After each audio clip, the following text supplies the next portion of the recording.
স্ত্রীর বাচ্চা হবে, আমেরিকাতে নিয়ম হলো রোগীকে হাসপাতালে দিয়া চলে যাবে, বাচ্চা হবে, বাঁচলে বাঁচলো, সবকিছু ওরা কমপ্লিট করে আপনাকে 2 দিন 3 দিন পরে ফোন দিবে, আপনি এসে নিয়ে যাবে। কিন্তু স্বামী তো নাছুর বন্দা, ভর্তি করছে ঠিক, কিন্তু সক্ষম দাঁড়ায় আছে। সবাই জিজ্ঞেস করছে তুই দাঁড়ায় আছিস কেন?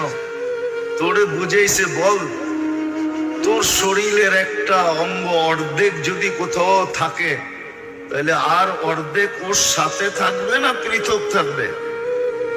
বলছে শরীর তো একটা, এটাকে তো অর্ধেক করা যায় না। তো বলে এ তো আমার অর্ধাঙ্গনী, তো আমি ওর থেকে পৃথক থাকি কি করে?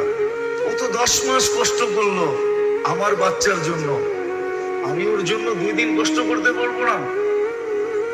এই স্বামী